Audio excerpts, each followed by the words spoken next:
All right, put on some damn clothes. What's going on, fellas? On this Sunday evening.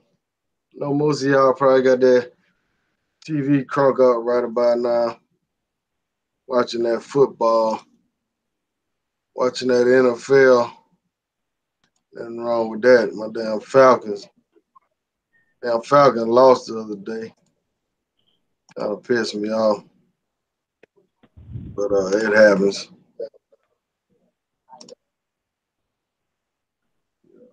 Kind of pissed me off. Anyhow, about to do an interview, long anticipated interview with my man Jay, originally from ATL area. As you can see in the background, he's at the Villa. Um, so I guess Trying to he make the dipped out for a second. video He right. gotta go do something, but he's coming right back. So we can get the interview on with this brother. He's currently enjoying the life of Dominican Republic. What's up, my brother? With this brother. Yeah.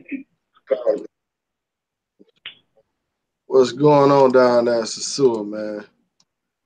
Man, the heat, number one. Hey, you gotta love it, man. You gotta love that tropical heat, man. You know.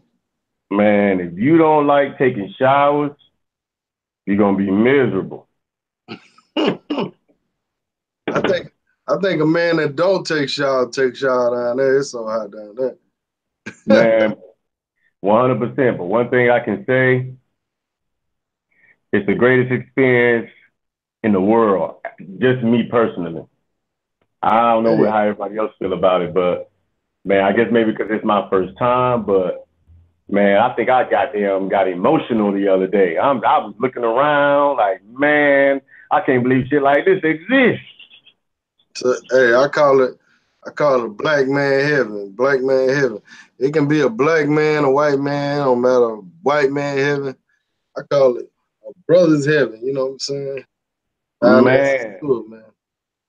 it's incredible just to see so much quality, as far as the physicality of a woman in one area, just concentrated in one area.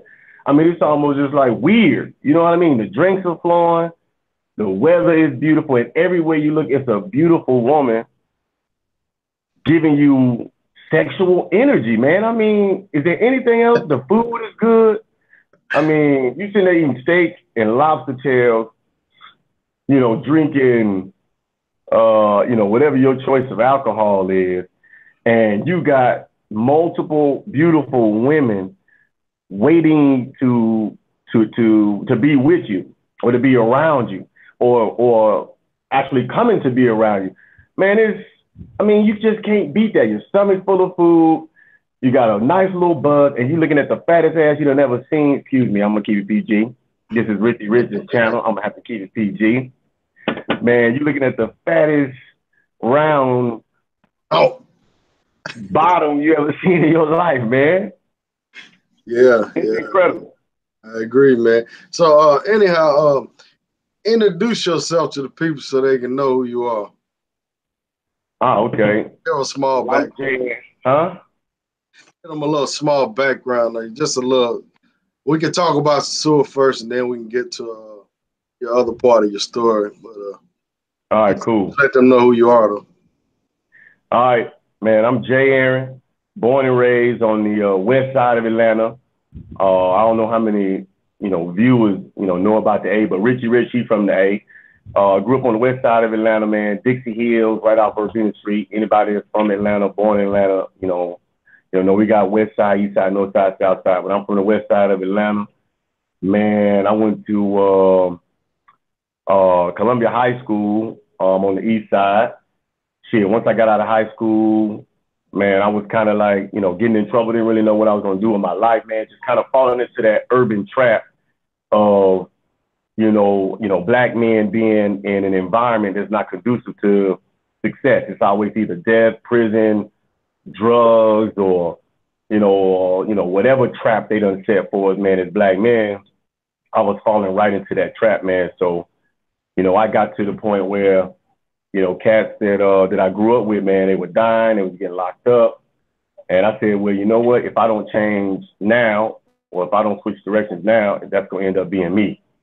So, man, I packed a bag. I hustled a little bit, got me up about 10 grand, bought me a plane ticket to Northeast Africa, which is Israel. And I ain't never looked back since then. So I've been living abroad, for like the past, 10 years. And one thing that I can say about living, abroad is that, you find yourself thinking different and becoming a different person when your environment changes. Everybody's a product of their environment. So if you grew up in poverty, it's going to be hard for you to adjust to, to having things or knowing how to get things because it's something you're not used to. Just like living in the States, if you used to living in America, having to survive with a certain type of mindset, dealing with women that have a certain mindset, you have to get acclimated to to different cultures and different environments, in order to grow as a person, man. So, it changed my life. Living abroad changed my life. I still have love and respect for where I came from and, how it made me and how it built me or grew me. But, man, I actually didn't become a man, in the sense of word of being a man until I saw the world. I mean, experience, wisdom comes with experience. And if you're not having experience, then, your, development into a man, which would, require wisdom, man, is lacking. You know what I'm saying? So, being able to experience, the world and to get out of the little box that you in, it shows you life from a different perspective. You look at life through a different, through a different lens, and it changes you to see how people can be happy with nothing. And there are people who have everything who could give a damn whether they had everything or not. So to see how other people live and see how other people, see the world through other people's eyes, man, it puts something inside of you and makes you a better person. And that's just my, what is it? My opinion. It could be different from for everybody, but the world is a big, big place. And we are real, small people, but getting out there to see the world, man, most definitely would change your life. All right. So let's start from the beginning, man. How old was you when you left in Atlanta? And was it one specific thing that made you leave, and what made you go to Israel? Well, I would say is, like I said before, man, I was living a certain type of lifestyle, man, doing the robbing and, the selling dope and all this kind of stuff, man, just falling, like I said, into that black hole that everybody was falling into. And I was sitting in DeKalb County Jail, man, one weekend. My mama came to see me. And, on that particular visit, she looked at me through that glass, man. She was, I could see on her face that, something was wrong. I'm like, what's happening? What's going on? She told me, she said, son, I love you. I brought you into this world. And I would never want to see anything bad happen to you. But she said, this is the last time I'm coming to a jailhouse to see my son. She said, this is the last visit. I'm not coming back. If you get locked up again, if this is where you're going to be for the rest of your life, then you'll never see me again because I'm never coming back. When I got back to my cell, man, I kind of just like sat there and really thought about what I was doing and how I was doing it. And I said, man, if I don't make a change, right now here today, man, I'm going to be dead or in jail. So when I got out, I was there. I think I was 22 at the time. When I got out, I got me a little job. I did my best to stay out of the street and stay out of the, lifestyle I was dealing with. I did my best to stay disciplined, man. I saved up about 10 grand. I packed my bag. I kissed my mom and said, Mom, I'm going on a trip. I'll be back soon, but I never came back. Reason I went to Israel is because I had a layover in JFK in New York. I had about 5 or 6 hour layover. And a Hebrew Israelite cat was like, hey man, she kind of started a conversation with me. It was like, where you from? Like, I'm from Atlanta, man. He's like, what you doing up in New York? I said, man, I'm just passing through. He said, where you going? I said, honestly, I really don't know. I said, I just had to get out of my environment that I was in. And he started kind of, talking to me about the Bible and talking to me about who the, who the true Jews were, who the true people of the Bible were. He started breaking down things to me, man, as far as, who we are inside of this world, what we mean to this world, and, why we are in, such bad situations or conditions as a people. So, I'm not going to go into all the verses and everything he broke down, but the way he broke it down, I understood why I was unable to avoid the street life or to avoid getting in trouble and going to jail and doing this and doing that. And so when he explained that to me, I got to the point where I understood that, I had to change my own mind, had to change my own heart, had to change my own soul and become something else. And that's how I picked the state of Israel. I said, well, if we're the children of the Bible, if we're the children of Israel, and Israel is our home by birthright, if we're the true Jews, then why won't I just go home? That's the way I thought about it. And that's what I did. I felt like I was going home, man. So I went to the state of Israel and I never left up until 2 weeks ago when I got on a plane and went back to Atlanta and saw my mama for the first time in almost 10 years. That's how serious it was as far as what I had to do to change, to become a better man, to become a better person. It took me leaving where I was born and raised, for 10 years, a whole entire decade to get myself together. But I'm glad I did it, man, because I ain't the same cat that left Atlanta back in 2008, 2009. You know what I'm saying? Yeah. So you, when you took that move to Israel, did you know anybody in Israel, or tell us what the first day was like, and or the first week? How did that go for you? Well, I didn't have any real personal relationship with anybody, but the Hebrew brother that I talked to, he told me that there was a community of Black American people living in what they call the Negev, or the desert. A community of about 6,000 Black men, women, and children, about 5 generations, who decided to return to the land of Israel back in the 60s. Back when, back during the Watts riots, and back during the Black Panther campaign. They also knew who they were and what their purpose was, and decided to leave Israel. So the first thing I did when I got there was I contacted, one of the members of the African Hebrew Israelite community, in Dimona, Israel. And man, they welcomed me with open arms. They saw a young brother that was lost, looking for answers, trying to figure out what to do, how to do it, and what to do, or like I said, what to do or how to do it. So they, they took me in, showed me the ropes, got me started on my process of immigration and being absorbed into the state of Israel, which is very, very difficult if you're not quote unquote Jewish.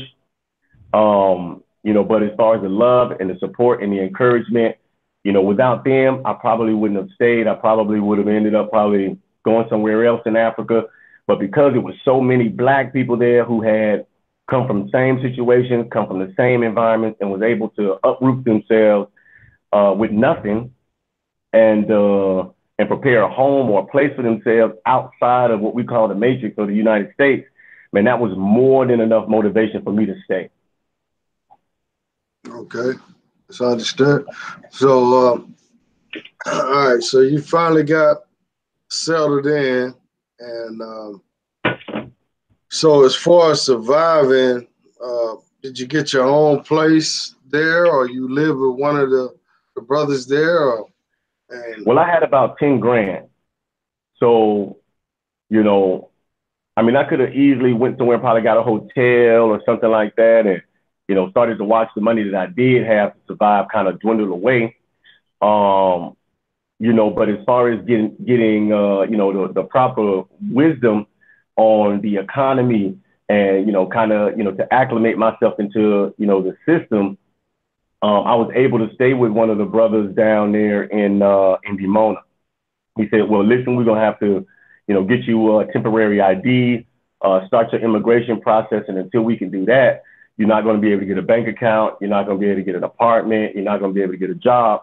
And you don't want to be over here doing it illegally, because if they catch you, they're sending you up out of here and you're not going to be able to come back. So I took the wisdom. He took me up under his arms. He showed me, where to shop, how to shop, what the culture was, what they accept, what they don't accept. And I say within the period of about 3 months, I had, what they call temporary status. I was able to get me a job. I was able to get me, a pretty decent studio apartment in the city, and get on my feet and get moving. Was it scary in the beginning? Yeah. If you go somewhere where you don't speak the language and you're not used to the pace of the culture, it can be scary. It will be scary, but you have to remember what your purpose was in the first place, why you there in the first place. So I just always remembered I could either be here listening to these people speak Hebrew, looking at me crazy, I'm looking at them crazy, not knowing where I'm going or what I'm doing, or I could be sitting somewhere in somebody's jail cell. That's the way I looked at it. So, I humbled myself, and, and I just stuck through it, man. Is a support system, important? A support system is priceless in them type of situations.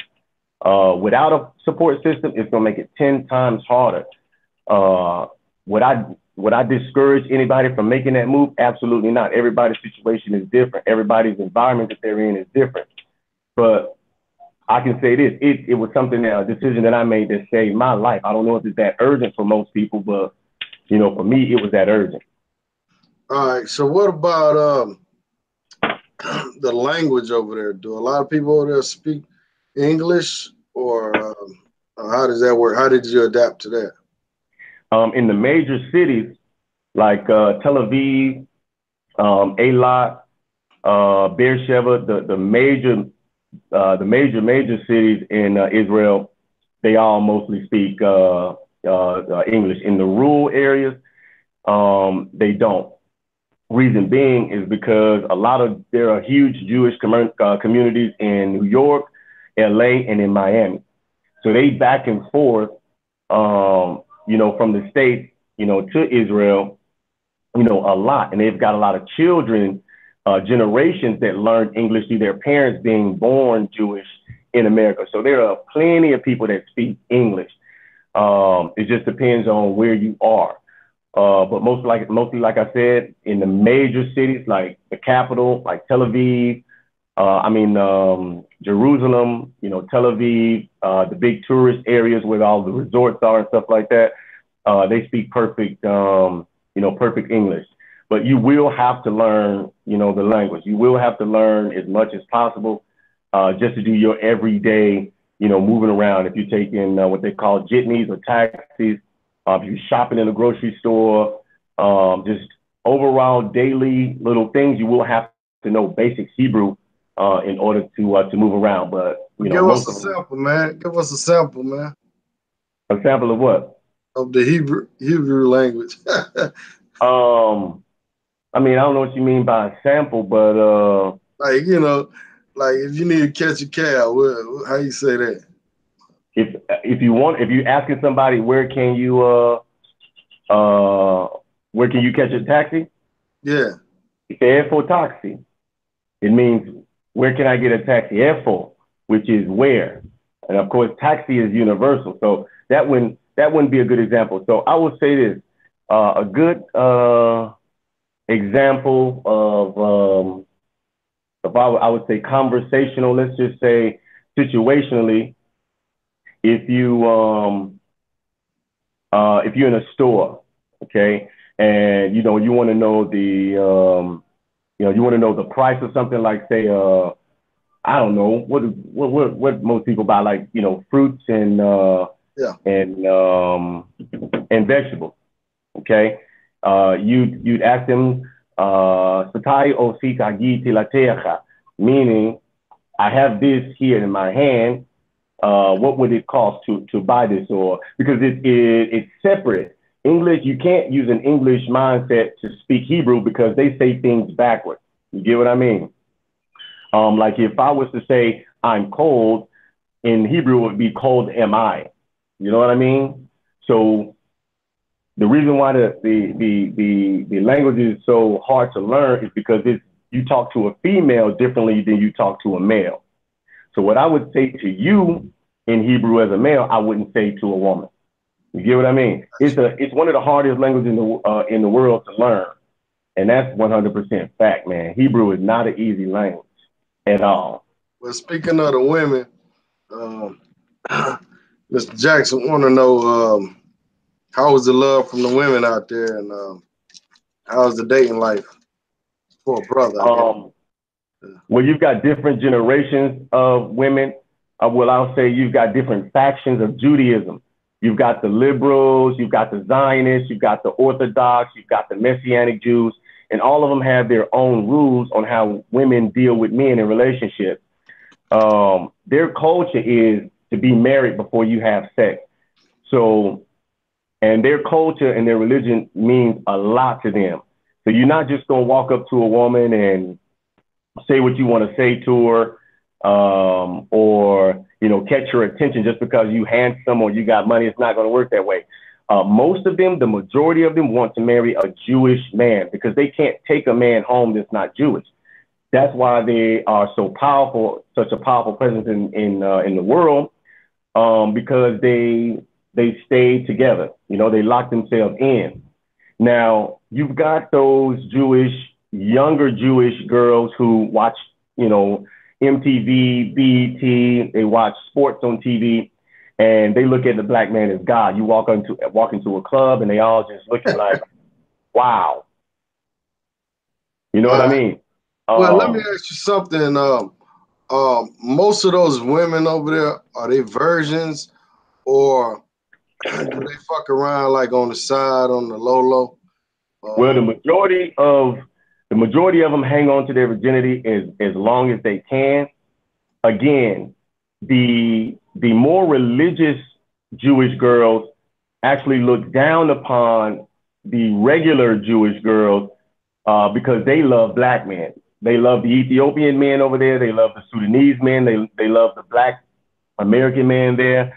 And they get looked down upon. They don't get along because they're saying, hey, you're tainting the Jewish name, or you're tainting our character as Jewish women, because they're supposed to hold on to themselves until they get married. But you have those quote unquote hip hop, popular music type chicks, who would love to be with a black man, and that's in part, or whole or in part, to the basketball player. There's a lot of American black basketball players that come and play for the state of Israel.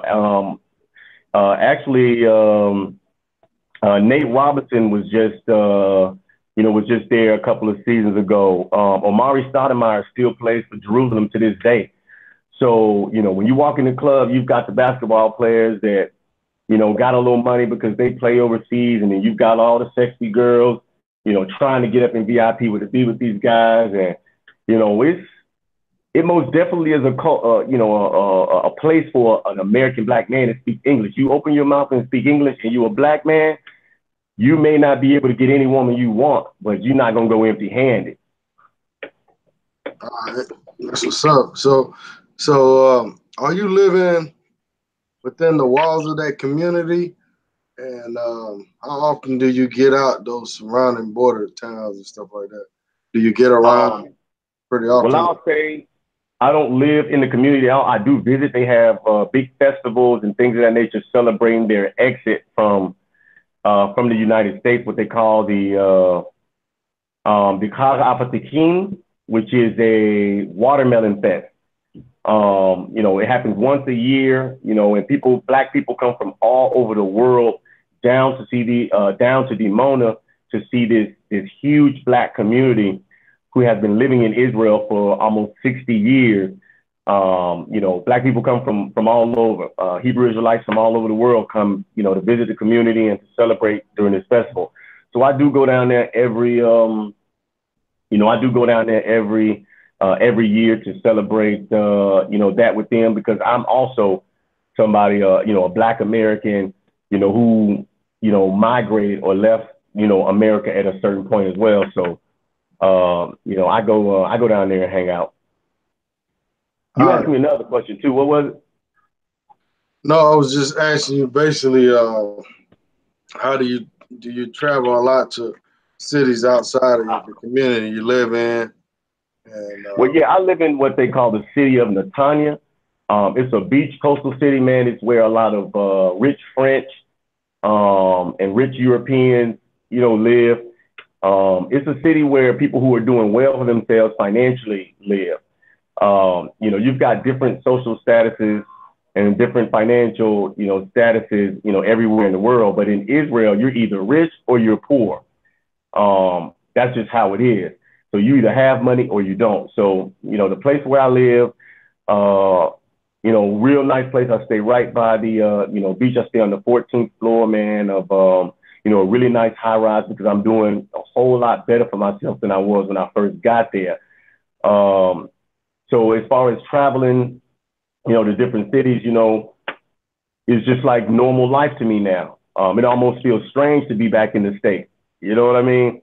You know, I got off the plane at Hartsfield, Atlanta, you know, Jackson Airport, and I kind of sat there for an hour because I wasn't used to, you know, to that energy. I wasn't used to seeing so many different, you know, so many Black people in one solid area moving and talking and carrying on like they were. It was kind of overwhelming because I hadn't been back to my home in 10 years. So, you know, it kind of shook me a little bit. But I got used to it, man. And, you know, once I got back to my old neighborhood, saw my old people and my old buddies and, you know, and everything like that, I kind of, you know, got acclimated. But it also reminded me of why I left in the damn first place. You know what yeah, I'm saying?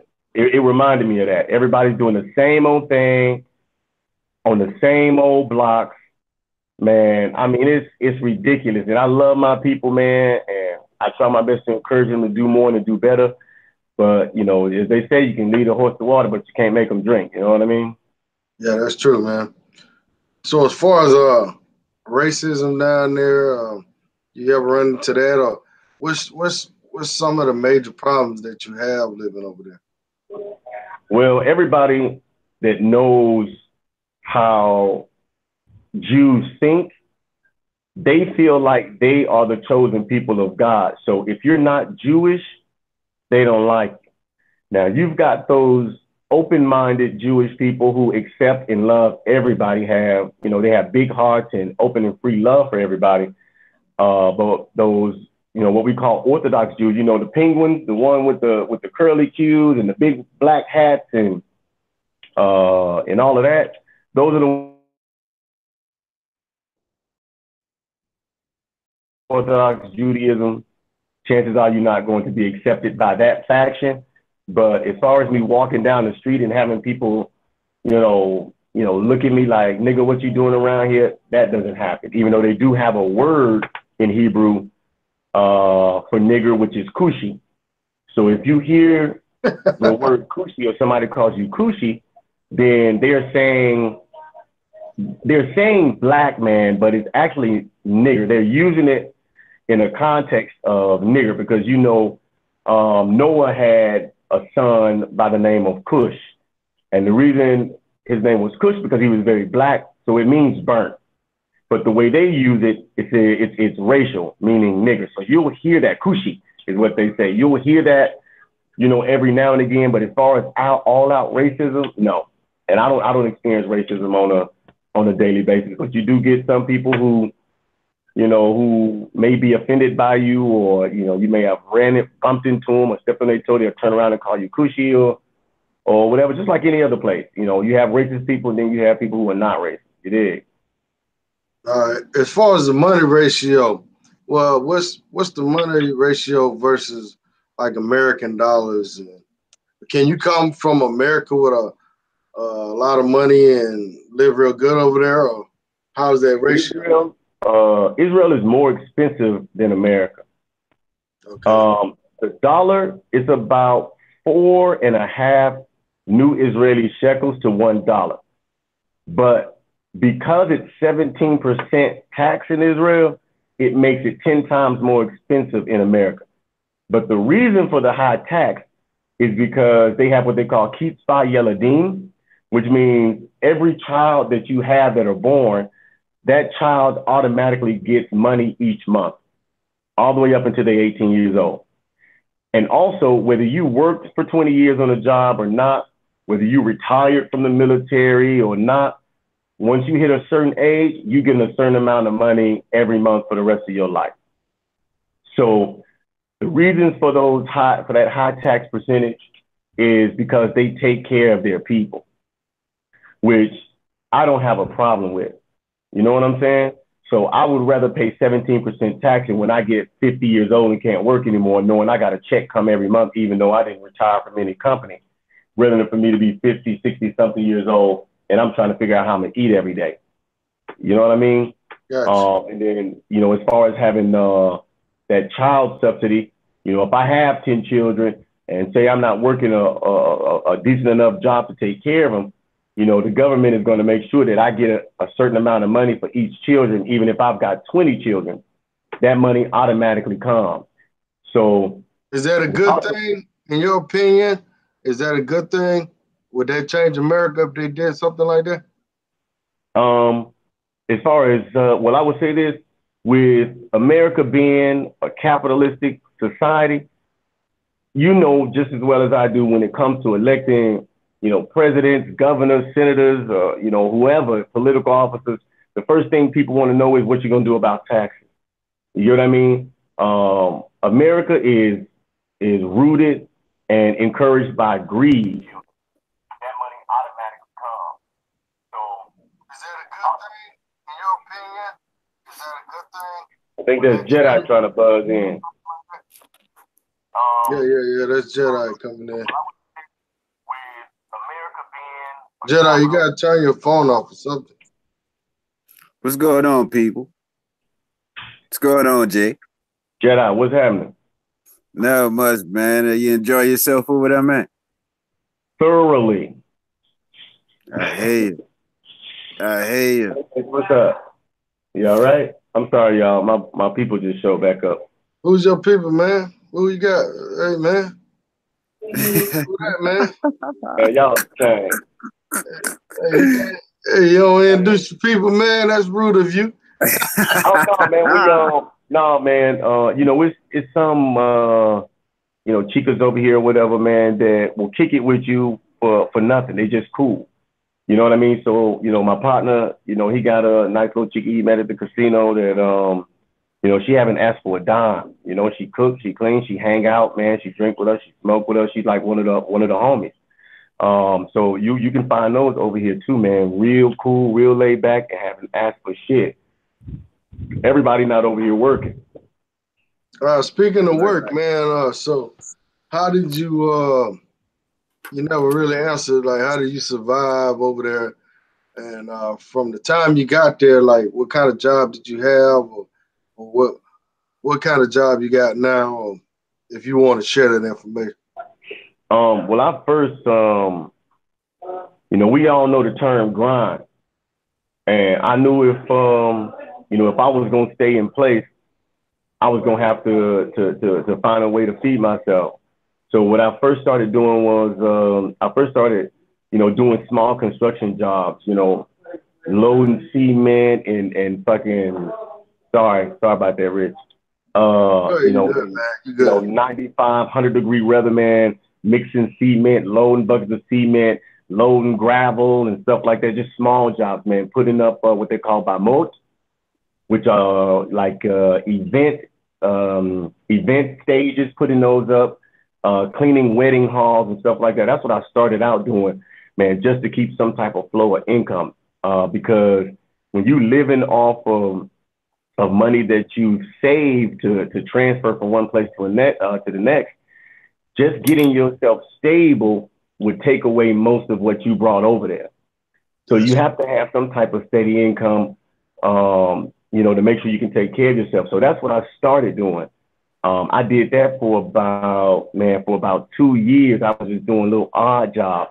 And I just had to keep reminding myself that, I'm alive today, because of what the decision that I made. And if I'm gonna stay alive, I have to keep pushing forward, man. So, so I did it. I got out there in that heat, back hurting every day, going home filthy, dirty, getting 4 or 5 hours of sleep and having to get up and go do it again for like little to nothing. And so what I did was I started to look into other areas of finance, meaning, to teach myself something, not like a trade or, not to go to college, take online courses to get some type of certification to get a better job. I said, well, my dream was to be in control of my own time, make as much money as I possibly could, and still be in control of my own time. I said, man, if I'm gonna be working this hard, I should be working this hard for me. And so I looked into to day trading. Jedi, he on that. On currency, trading, things of that nature. So, little by little, I started watching YouTube tutorials on how to start a trading portfolio, learning little things about indicators and, why one thing affects the next and how, different world events and politics affects the economy of a certain area. So I just slowly but surely started reading, studying, putting myself in a position to feed my brain, something, other than getting up and going to work every day.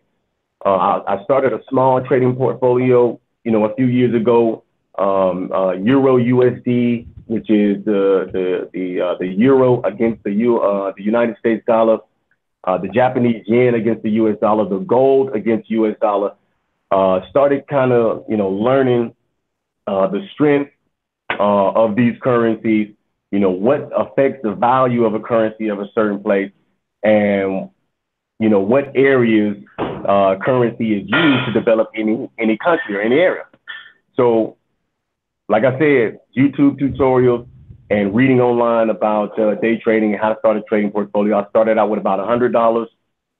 I was moving around $25 at a time, 25 here, playing with it to see if I put it here at this certain time and take it out at this certain time, would I lose money or would I gain money? So it was pretty much trial and error for about a year. And you will have to be good with numbers to do that. Statistically good with numbers, unless you're going to have somebody trade that, those funds for you. And $100 turned into 1,000, 1,000 turned into 5, 5 turned into 10. Next thing you know, I was, trading, $1,500, $2,500 at a time. And once I got to that point, man, I was looking at my sole income, being what I withdrew from my trading account, man, on a daily basis, man. And before I knew it, man, I was up and running, man. I had 2 or 3 different portfolios, one with, Merrill Lynch, one with plus 500, and another with Forex.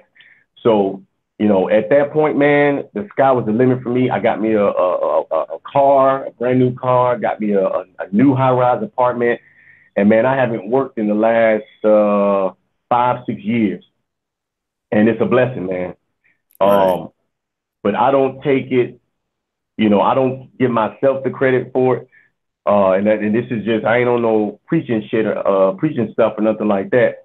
But the fact that I made a decision, to leave my environment, to put myself in a different environment, to change my own circumstances, man, the universe just responded for me, man. It's all about a decision. You get what I'm saying, Rich? If you want to play football, man, you got to put them pads on and get on the field. And you may not be the best player, for some time, but just for the simple fact that you made the decision to do it, man, it's some other stuff in the cosmos that's gonna start working for you, man. Just for the simple fact that you putting your energy in a certain direction. I mean, that's what, the start of that, the move of that, the push to do that is already working stuff out. You can't see it then, but stuff is working itself out for you, man, because you made that decision. So, Like I said, man, I was loading gravel and cement, man, for white people who was treating me like I was a dog. Give me 5 minutes to eat a sandwich and drink some juice and get my black ass back to work. I mean, that's what I did for a couple of years, man. But I stuck with it. I stayed committed. I stayed motivated and encouraged by the fact that, I wasn't somewhere, down there in Fourth Ward, zone one somewhere getting shot at, man, over a bag of dope. You know what I mean? So I appreciated that bucket of cement and that gravel. You get what I'm saying? Because it could have been some hot lead. You know what I'm saying? So, so like I said, man, I worked my way up. I stayed humble, man. I stayed consistent with what I was doing. And, man, like I said, the universe responded, man. It's scary. It's not easy. And it's not for everybody. But, commitment is something powerful, man. Yeah. So you you think that you'll never move back to America, or you really happy over there right now, or what?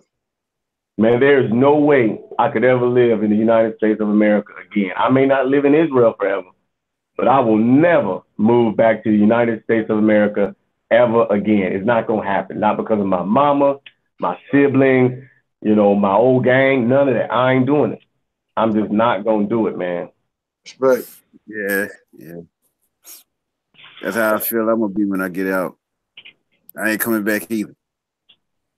Man, it's like leaving jail. You know what I mean? It's like getting out of prison or something, man. I'm not saying any other brothers have ever been to prison, but if you ain't never been to prison, then you may not understand. But once they open up them gates and you leave, a lot of people do go back, but it's that feeling you get saying, man, I'm free, I'm happy. And if I don't have a dime in my pocket, I'm never going back in there. Right. That's what's up. What do you say about that Jedi? Well, that's a plan. That's a frame of mind I hope to be in pretty soon. I just got a couple of things I need to get off my chest. Tax wise, so I can get out. And when I get out, I can stay out without any strings attached. And other than that, I ain't trying to attach no other strings. I ain't trying to have no anchor babies, none of that shit. So once I get that situated, that's where I plan on being. And yeah, I got a partner that's gonna train me on foreign exchange even further than what I've been in. Probably that's gonna help me get out even quicker. And hopefully within the next 2 years, I could be having that same mindset that you got, Jake. To the point where I don't have to come back or don't want to come back, Right. Man, that's 100%, man, encouraging for me, man, to know that, man, hopefully I can motivate or encourage somebody, man, to make that decision, man. Because you remember back in the days of slavery, man, even if they saw a clear path to freedom, a certain mindset kept people from leaving, man. You got to really think about that and think about how it don't matter how hard it get for black people in America. They could see a clear road, exit to freedom, man, to self-preservation. But it's something inside of them that keep them from doing it. And it's the worst thing that could ever happen to us because we built America, but it wasn't built for us. It ain't ours. And everything in it, and nothing in it belongs to us at the end of the day. You know what I'm saying? Indeed. True story. So so that's a nice looking villa here, man.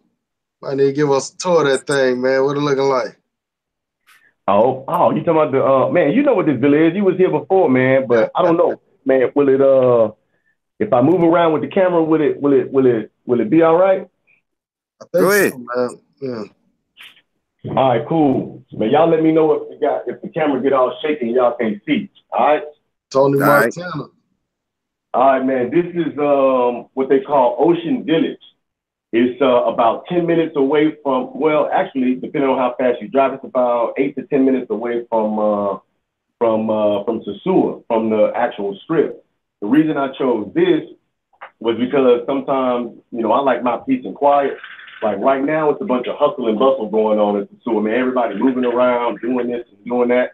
And at night, you know, I like to sleep at night. So, you know, I chose something up here in the hills. I don't know if y'all can see it, but it's, you know, it's real secluded up here. You know, we're in the middle of nowhere. You can play music as loud as you want to, have as many people over here as you want to. And you got your own space, man. So this is the pool area right here. Y'all can see the pool area. Yeah, that look nice. I mean, I've seen it before, but you know, I'm just trying to show everybody else. Yeah, you were here before, man. Let me see. This is the banner over here, just a sitting area. You see that in the back? It's like a small sitting area, so when you have guests, everybody don't have to be piled up on each other. People can sit here, or you know, people can sit where they want. And I'm not gonna lie, man. My favorite thing, but you're gonna sweat the hell out of your clothes, is the fact that it's a laundry room where you can do your own laundry, and it's separate from the house. So you can walk the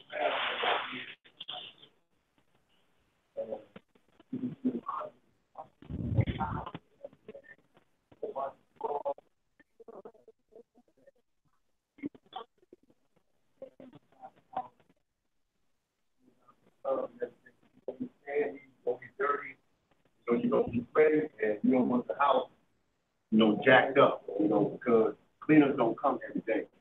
And you know, certain chickens they like clean, they like fresh, you know what I mean?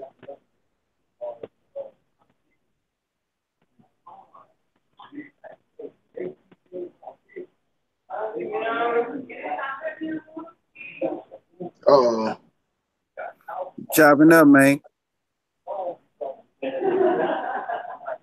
I can hear some chickens. What's that over there? Where you at, Dre? No, that ain't me. Makes you want to be around. Even if time money makes you want to be around. But anyway, this is another area from the banner apartment side from the name. Off the name of the business. We can live there all this is separate from the house. So, all people and all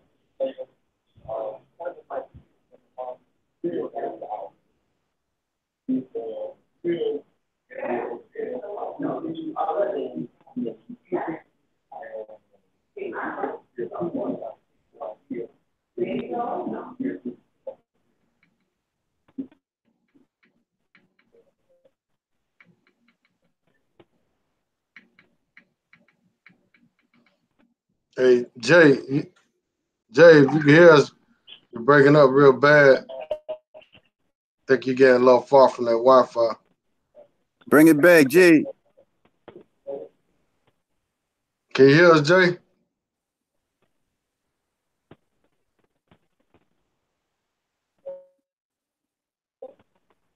Jay. Shit, we done lost Jay. Oh, he left? Nah, he ain't left. I'm just saying he done walked off from the thing. You know, that shit gonna cut off for a second. He talking to himself right now. You don't even know that. Yeah. Hopefully he'll recognize it. Try to jump back towards main part of the spot. Because I think the Wi-Fi is out there good near that guest room. So Yeah, I didn't know you was about to interview the man right now. Shit, I had put some questions in the chat room. Yeah. Well, I figured, hell, when you got on, you asked him. Jake, you hear him? Yeah, I can hear you. Yeah, it went off on us for a second, man. Oh man, yeah, I think I got a little bit too far away from the speaker. What's the last thing y'all heard? Router. You walked into that when you walked into the house. You walked into the extra house over there. Guest room, yeah. Yeah. So the guest room, man, that's what we call the boom boom room, man. So if you got like you got two or three girls you're gonna be with at a time or something like that, man, then that's where you go kind of separate yourself from the main group, because I throw a pool party every night. You know, so we have anywhere between, you know, 5, 6 chicas over here at a time, man, maybe more. Depends on if they want to bring their friends or not. So if you kind of want to separate yourself from the group, you pick which ones you want, man, and you know, you go on over to the joint and, you know, do your thing, and, you know, you don't bother the party. So that's how, you know, that's how that works, man. Hey man, ain't no locked doors, man. Ain't no locked doors, man. But like I say, man, when you got a bunch of people around, you know, some people are just private like that. You know what I'm saying? Yeah, I know. Everybody ain't like Richie Rich, the porn star. You know what I'm saying? Yeah.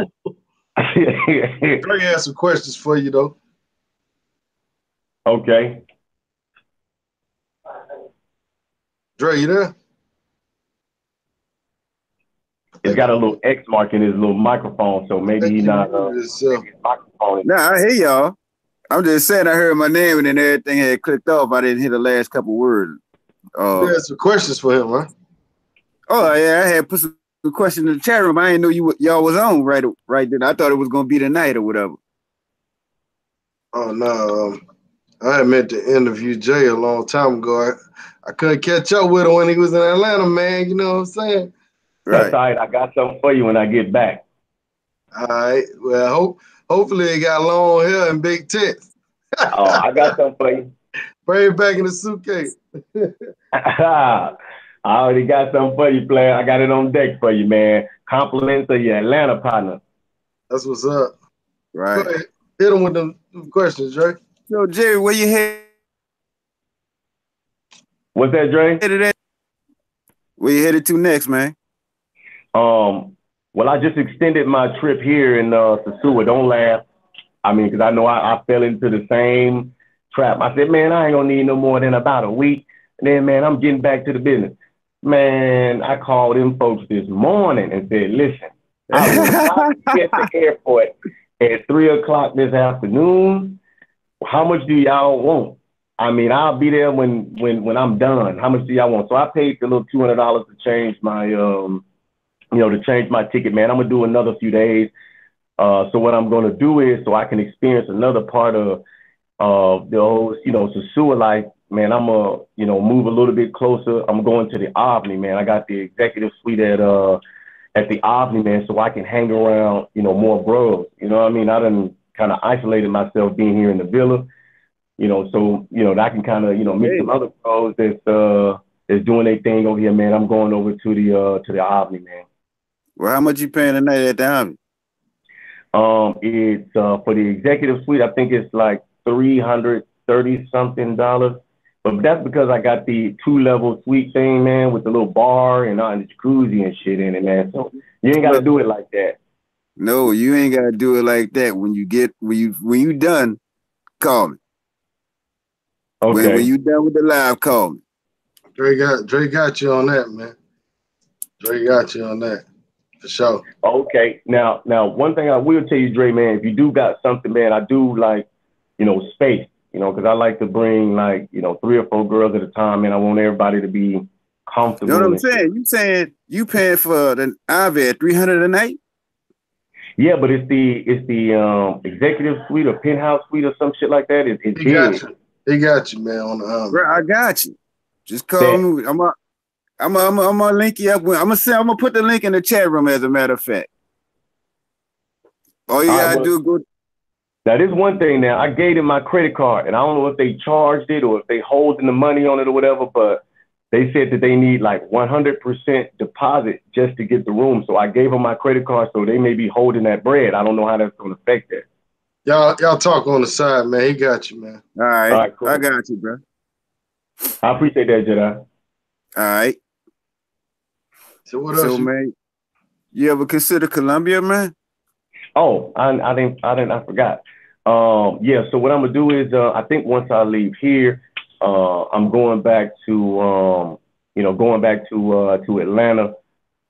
Best friend of mine is getting married. I'm in the wedding, man. So, once I leave here, I'm gonna go back to Atlanta, and then I'm going to Medellin to hook up with the bros in November.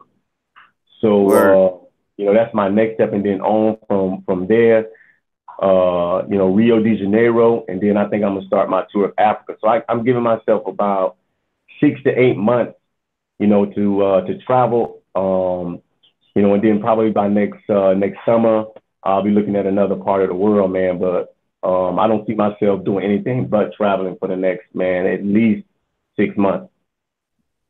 Right. Shit. So how everything looking for you on the foreign exchange front, man? Well, as of right now, I'm kind of piggybacking Bill Gates' portfolio, man. Whatever he does with his portfolio, I kind of mirror that, especially when it comes to his fiber optic companies. Reason being is because people use cell phones all over the world, and those companies that put those cell phone towers up will always be profitable organizations. So, Right. I've got money in 3 different fiber optic companies, man. And I'm waiting to see if not Virgin, but Verizon and Sprint are going to sign some huge contracts, man, by next summer. Hopefully they do.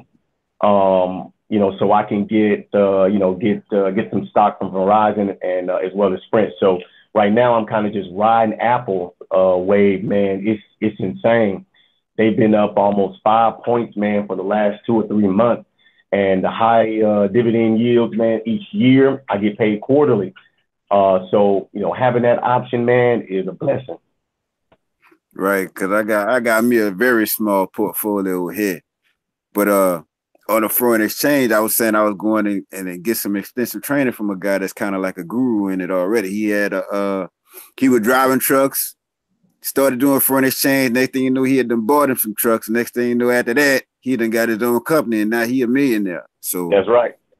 So I'm finna go learn the game from him. But let me ask you this, man. You know what I mean? It's the process. But the fact that you're doing it, man, I will give you, say a minimum of a year, and you'll see your portfolio triple because you into it, you looking for the wisdom, you trying to get the knowledge that you need to become a better trader. And that alone is going to take you to the next level, Jedi. So don't give up on me, bro. You keep pushing. Yeah. But you brought up a word, and it was something I look forward to presenting the guys in Medellin, which was mirror. And they now have a thing where you have the mirror accounts where you don't even have to do the trades. You can get you give a deposit to the guys who do the trades, who watch the Bloombergs and all that shit all day. Right.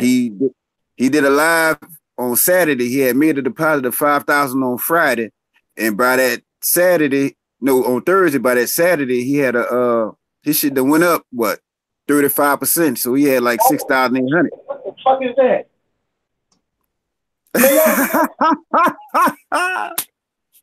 Man, y'all see this big ass shit? It's been flying back there. Man, y'all see these big ass fucking buzzards, man? Yeah, they've been flying back there the whole time you was in it. Yo, man, this thing came over the fence like it was gonna eat me, man. I thought it was a kite, dog. Man, that wasn't no kite, man. That was a buzzard. Probably something dead back there. Hey, man, this don't get more live and more entertaining than that, man. I just got chased off out, man. Hey, the dead fish is over there.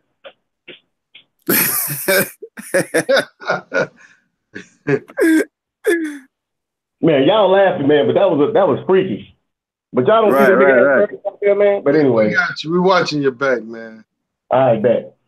But yeah, I was thinking about running. I haven't finally gotten the concept all together because I had just got rid of my IML account, and I'm probably gonna have to get it back again. But I was thinking about running it past some of the fellas that want to do investments in the group to, like, let's all go in on the mirror account and we use the returns on the investments from the mirror account, and we throw that into a pot for us to acquire this and that and whatever we need abroad.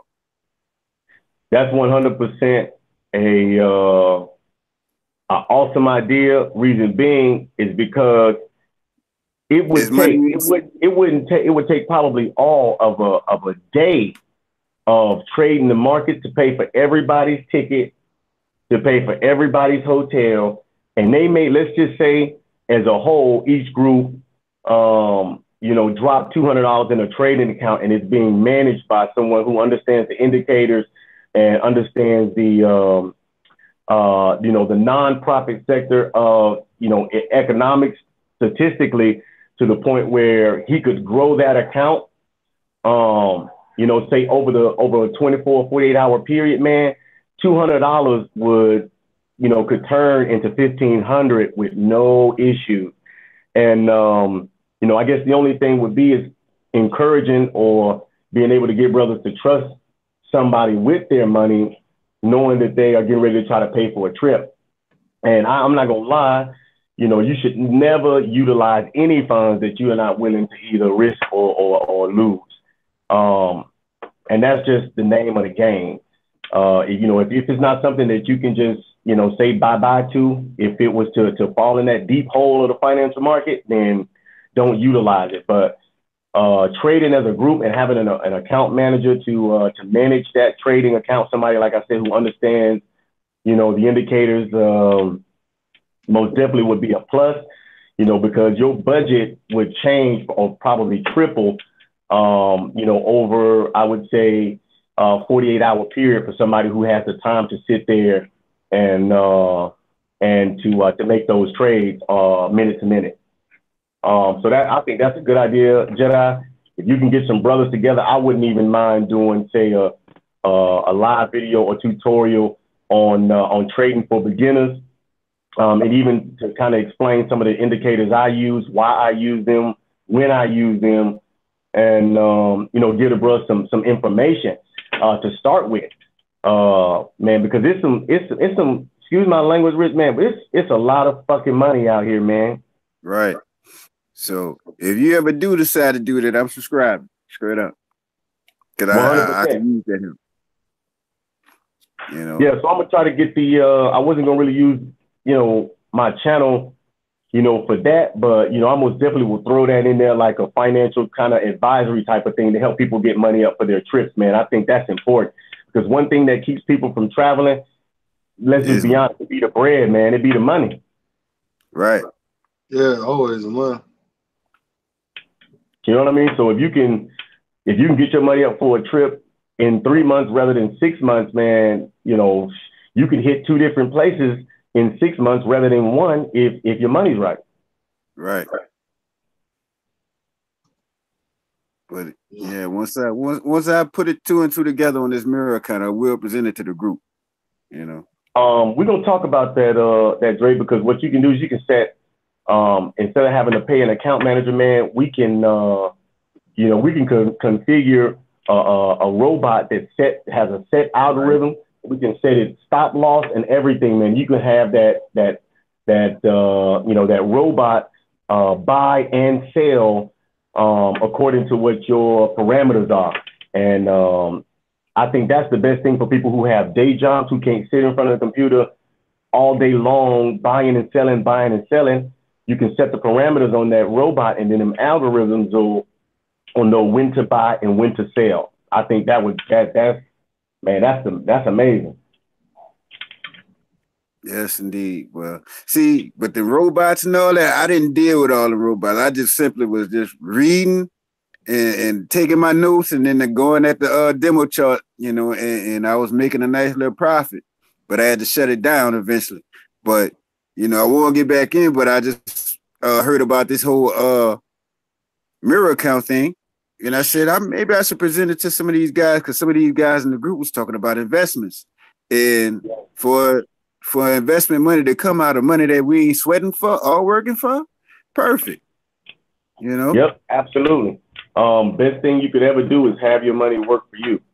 Right. You know what I mean? That's the best possible decision, because I mean, honestly, these rich white folk, they not somewhere on somebody's jobs, man. They a lot of them, especially I met a couple of guys on the plane, man. I flew business class over here, so I did it on purpose because I knew I was going to be able to be, to be able to conversate or network with some of these rich Europeans that come over here and buy up all the property and, making huge moves. So I said, I'm going to pick somebody's brain on this 2.5-hour flight over here.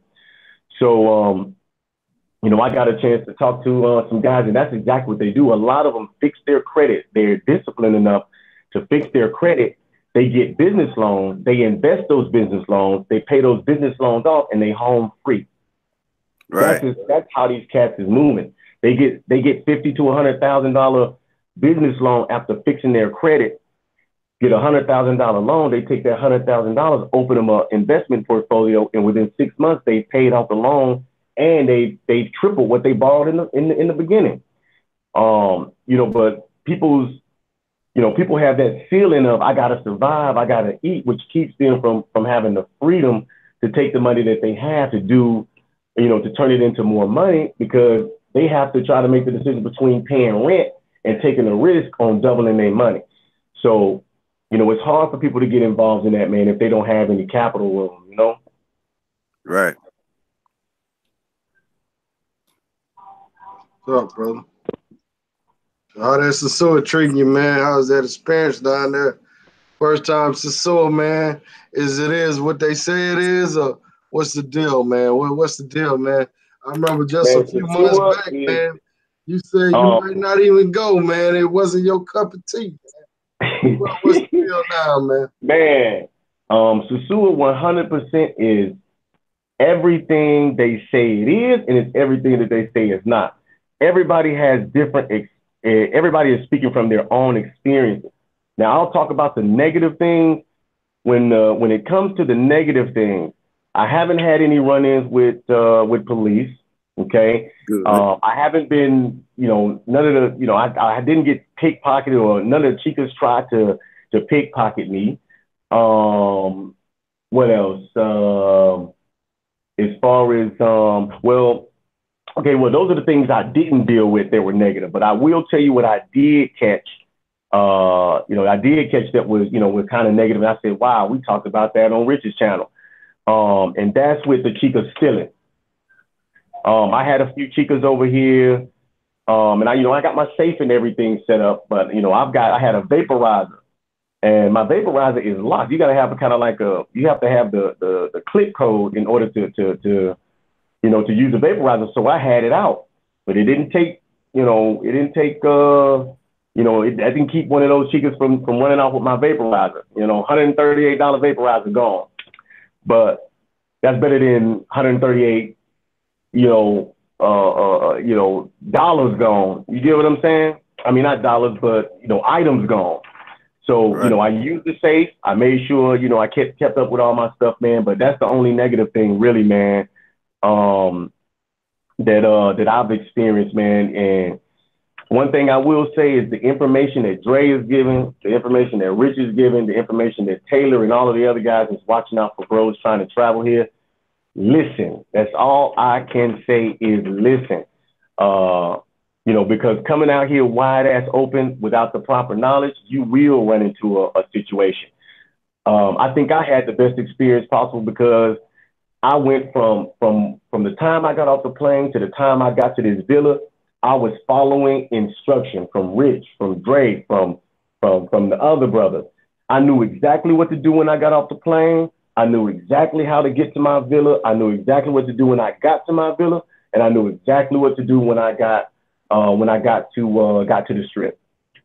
And following those instructions, man, it's gonna make sure your time becomes a time of your life. I've had nothing but, like I said, positive experiences. Man, I'm enjoying myself to the fullest, man. And I can tell you 100% before I leave here, I will be buying a condo. Absolutely 100%. That's what's up, man. I did, and I know, cats may feel a certain type of way about spending money in the club, but I will tell you, it goes a long way to sit VIP in the clubs. Is it going to cost you a little money? Yes, it is. But I'll tell you why there's an advantage, because sitting in VIP protects you from what's going on, between those bumps and those trying to squeeze past people. Speakers are not the only ones pickpocketing in there. Oh, okay. So I would sit back and watch. I mean, I don't know how many cats is from the hood. Dre, I know you're from the hood. You've been in the club. You know how you see stuff go down that most people wouldn't catch because you're a street cat. Right. I know how to watch everything. I don't care how much I'm drinking, how much I'm smoking. I'm watching everything and everybody. I would watch these cats pass by each other and pass each other money that they pickpocketing from bros. I was watching them do it. They pickpocket a cat and they'd hand the money around their back. So when the cat turned around, like, where my money? The money is already gone. And they pulling out their pockets saying, what? I didn't take nothing. So being in a packed environment like that, they thrive off of that. So I set up high in the VIP, my section. I had my own security guard. I had my own alcohol that I could watch, that I could control, and that I could, drink on my own. I invite chicas up there. Everything was controlled, and I had that extra support of management and security to make sure that me and my crew went straight, because everybody else that was in the cesspool of chicas and Dominican dudes, and those cats was having a hell of a time, man. They was having a hell of a time. So, me personally, like I say, my financial situation might be a little different, but I can tell you it really, really saved me a lot of stress and trouble by being able to get escorted to the bathroom. Rich, you know what I'm talking about. Yeah. To be escorted to the bathroom, to be able to pick which chicas I wanted and not have them bombard my area and grabbing and touching on me. So that's a plus. And I did catch somebody trying to put something in my drink. I chose a chica and I told her to come. She came, and I think when she was on her way, she signaled her boyfriend, her Dominican boyfriend. And yes, these chicas have boyfriends, and their boyfriends are down here to collect that money once they get that money from you. Yes, they are down here with their boyfriends, a lot of them. So you say you caught the chica? Huh? Caught the chica trying to put something in your drink? It wasn't the chica. It was her boyfriend, because she came up into the VIP. She saw that I had security. She saw that I had management was there that was watching everything, watching everybody's every move, because I guess they figured I was famous. I don't know. But, they were watching everything for me. So she saw that. So she signaled her boyfriend to come along the side of the VIP where he was out of view. And while I was dancing with her, something told me to look to the side. When I looked to the side, I saw him pulling his hand back from over my drink. So I took all the drinks that was in that area and I poured them back into the ice bucket. And I turned around and told him, I didn't start no trouble, but I said, I saw you try to put something in my drink. I told management, the security or the management that was there, they got the dude out the club and they gave me credit for a bottle. So you have to be vigilant. You can't just like Neo in the Matrix. When Morpheus was trying to teach Neo how to avoid distractions, the lady in the red dress, don't be the dude that just gets mesmerized by the chicas that you see and you're not watching your cup. You're not watching who around you. You can't do that. Enjoy yourself, but don't be stupid. So, right. That's crazy. That's something to watch out for now. Absolutely. And Rich, I'm gonna tell you right here in front of everybody on the group. My jewelry didn't have nothing to do with nothing while I was down here, man. I wore all my jewelry while I was down here. My prices wasn't going up. Hey, Rich, my prices didn't go up because I was already willing to pay a certain type of price. You get what I'm saying? I already knew that I was gonna be picking a certain type of chica, and I knew what she was gonna come with as far as money goes. So as far as you're gonna drive the prices up, they're gonna charge you more because you got jewelry on. Pay what you're willing to pay. That's true. Yeah. That's true. Pay what you're willing to pay. If it ain't the price you want, walk away. Yep. Now, and I will tell you, there is a big difference between that chica that charges $150 overnight and that chica that charges $60 overnight. Okay, that chica that charges $150 a night, she has the money to take care of herself properly. Okay, she has the money to be able to do what she needs to do as a female to keep herself in a certain, level of health. Right. She's able to go to the doctor. She's able to buy feminine products. That's the difference between paying for quality and having quality and having quantity. Because I even took the chance of paying a chica $60 to come hang out, and it was a major difference I could see just from small things that she did not have the money to take care of herself. So she was willing to do whatever for that little small change. She probably was the one that stole your damn thing. More than likely. Yeah. You know what I mean? So even the advice that I got from the chicas, once they saw I had a certain amount of money, I had a certain type of status, they would actually take the time to tell me who was who and what was what, the games they play in. I mean, I really built a certain type of relationship. I mean, they call me every day just to say hello. They're not asking for a date. They don't want to hook up because they know, okay, he's not just down here fucking everything he can move, and I am. But sorry about that, Rich. Once they get to know who you are as a person and they see that you're a good person, you're not going to treat them like some dog on the side of the street. It goes a long, long, long way. And if you can, make your environment as comfortable as possible for them. If you can have food, if you can have hookah, if you can have the drinks flowing, do that, because you'll end up being able to sleep with a chica for free based upon the fact of the love that you show them. I can show y'all, man, send snapshots to the WhatsApp of the chicas just thanking me for a good time, just thanking me for the fact that I was a gentleman, thanking me for the fact that, I allowed them to, to be themselves, because you'll see once you meet that chica, once she sits there with you, she's not going to make eye contact. She's going to have a certain type of energy about her because she don't know you. But the minute she sees that you're not, somewhere dragging her down the street, sleeping with it and throwing her out like she a piece of trash, they become more open to you. They become more warm. They become more accepting of you. And, man, you'll get things for free that you normally wouldn't be getting for free. Or at all. Yeah. You understand what I'm saying? Yeah. Well, like you say, man, it's your trip. You gotta do it how you want to do it. Everybody gotta do their trip how they want to do it. Yeah, I was just kind of trying to just give a little insight on the actual building of that relationship with that chica, because at the end of the day, yeah, it's a money exchange to it, but you'll have a lot more. The sex will be a lot better with a chica who likes you and wants to be with you and wants to sleep with you outside of the money, rather than her just saying, okay, he an asshole, he's a jerk, let me just get this over with. Because they can play games too. Because if you're an asshole to a chick and you telling her to do this and do that and treating her like she's a dog, when you get in that room, she gonna turn around and get sick on you, quote unquote, sick on you. It's gonna be something that's gonna cause her to say, okay, I don't want to do this no more. And she's still gonna want her money when she leaves that room. That's true. Somebody got their phone or something. Dre, that's you? Dre, you watching it? I guess we can hear it in the background.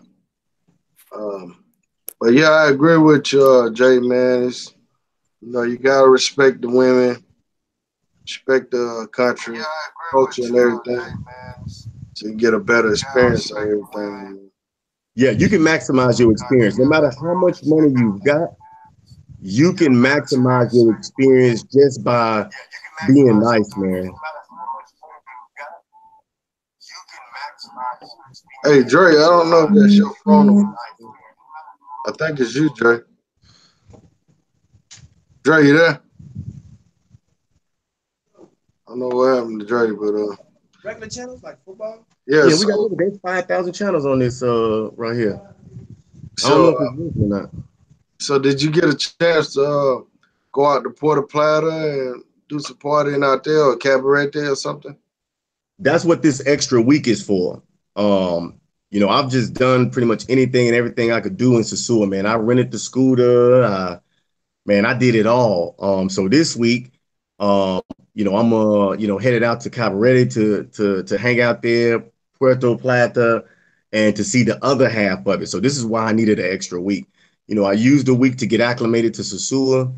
Now I'm gonna use another week to branch out a little bit, man. So I'll have just as much footage and information on that too, and I'll be able to compare them as well. So the bros can kind of try their best to, to plan their trip accordingly. They say you can't stick to plans. You can't, yes, you can. You most definitely can. If you take your time the first day, once you get on deck, if you take the first time to kind of, to relax, to take it in, and you're not just somewhere like a horny jackrabbit, and the first thing you see, you trying to go back to the room. If you do that, you're going to waste a whole lot of observation time. It's okay to take that first day once you get here to kind of relax, to kind of, take in the scenery, get you to go to Bailey's, get you something to eat, see how everybody's moving, get a feel for it first.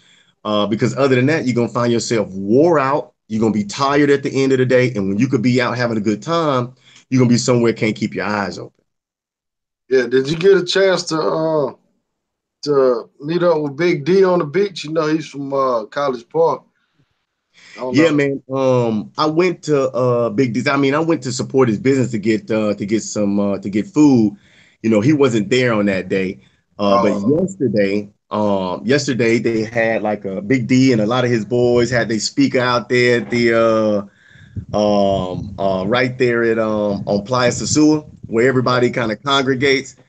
He had a speaker out there, man. So I got a chance to meet him. Twister, the rapper, was out here. He was on the plane. I mean, not on the plane, but he showed up out here, man. And I got a chance to holler at Twister. I haven't met Taylor yet. I was able to meet Skrilla. Think I haven't ran into Taylor yet. I think because he's in Panama right now. Okay. But I went and showed love to all the businesses that I saw on MAB Experiences channel. I went and rented the scooter from Sabino. I remember Sabino that's got the scooter place right next to Bailey's. Yeah. Hey, you got to go to that chicken spot on the Strip, man. I don't know if you went to it. It's called I think it's called Super Polo. Is it the one that everybody goes to after the club? It's right down the street from Classico's. They got pizza, they got burgers, they got all that kind of stuff. Right next to Ricky's, man. It's a little guy that's set up with a little grill out there, and he just grills the chicken, man. Okay. I haven't checked that out yet. I'm gonna do that tonight. It's called what? Super Pollo? I think it's called Super Pollo, yeah. And it's right next to Ricky's. Ricky's got the rice and all that stuff. It's right next to it, man. You'll see it, man. I get directions or whatever, but yeah, I think I just fell in love with Bailey's, Rich. I mean, Bailey's is good, though. Man, wait till you get this chicken, though. Wait till you get this chicken, then you say it. Bailey's is good as hell. Now I mess with Bailey's now. It's insane, and one thing I like about it is that the chicas come to Bailey's. They come and sit down, they get their margaritas and the sedity ones go up there and eat. Well, exactly. But see, that's like I said, that's what that's my preference. But I also kind of branched out to to kind of change what my preference was too, just to get that experience and to get that idea of what's the difference between paying this and paying that. And like I said before, it is most definitely a difference, man. It's a difference. It really, really is. All right. That's what's up, man. Shoot. I'm glad you enjoy your time, man. Glad you gave it a chance. Man, I'm doing this for WTU, baby. A lot of people knock Sosua and DR before they even tried, man. I mean, they, So, I mean, it's definitely a place to you got to put it on your bucket list and check it off. It's definitely a must check off. 100%. Even when you think you'll be back. Man, honestly, Rich, and I'm going to say this to all the bros, I don't know. I have no clue. Man, I'm taking it one day at a time because like I said, what I do want to do, and this will help a lot of the bros too, is I want to buy a condo out here. So that way we can help bros get there. If they don't have to pay a certain amount of money for a hotel, it may help them get their trip organized a lot easier and a lot faster if we've got property here where bros can stay. Oh, yeah, definitely. I mean, definitely, man. Yeah, as far as investing and stuff down there, man, it's a great idea, man, because it's gonna pay for itself, man. You rent it out, Airbnb. And they everywhere, man. These apartments, these condos, they for sale signs everywhere, and they letting them go for nothing. Yeah, they definitely a good move. So but yeah, I enjoyed interviewing you, man. Enjoyed your time. Absolutely. About to put this to an end, and Okay. man, you have I a good appreciate it, day, Rich, bro. man. I appreciate you, man. Like I said, I've been trying to get an interview with you for a minute, man. So we are going live tonight. You know, I don't know what you're doing later on. Might be a little busy, but By I what hit you time? up. Always at 9 o'clock. Well, we try to do it at 9. I mean, we do have regular lives to all the viewers and stuff. Me and Dre. So every once in a while, we may not come on directly at 9 o'clock. Just bear with us, man. We don't get paid to do this. You know, so Okay. a lot of times I have to stop what I'm doing. I'm doing other stuff just to do, you know, the show at 9 o'clock most of the Sundays, as well as Dre. Dre have stuff he's doing. So we take time out of our day to try to stay consistent with live every Sunday, you know. So Yeah. Well, I'm gonna tell you this, Rich, man. And you know, I don't know how many bros is listening or if any bros are listening at all, but um a little over about maybe 2 months ago, I was sitting in my crib looking on YouTube, watching Rich and watching MAB and watching you know, a lot of cats that was doing travel, tuning in on the lives, commenting stuff like that. And man, I went from there to actually being interviewed in Sosua, which is man, which means a whole lot to me because it started as an idea for me, and that's all reality. So man, I'm proof that you know the information that's being given and the will and the motivation to do it is gonna put you here when you want to be here, 100%. that's what's up, man. Word. We're about to shut it down in a minute, Dre. I see you got back on. Any closing thoughts, questions you want to ask Jay? We are going live tonight. I just wanted to get an interview with him while he wasn't so busy. Yeah, because it's about that time. Today is family day, man. So I'm gonna head down to the beach. And Rich, give me a place where I can send you some footage, man. I got a lot of footage, man, that you could probably All right. use. Okay. We'll do. All right, man. Well, bros, man, y'all stay up, man. God bless everybody, man. And man, I'll keep y'all posted on what's happening on the ground over here in Sosua DR, pimping WTU for life, baby. All right, man. All Most right, important thing, man. man, come back safe, bro. Have a All right, good Jedi, I'm time. hollering. All right, man. All right, holla at me. Look in the link. Look in the chat room later. Yes, sir. I got you. All right, Dre, you All have a right, good day, peace. man. I hope your Saints lose, by the way. Have a good day anyhow. Bye.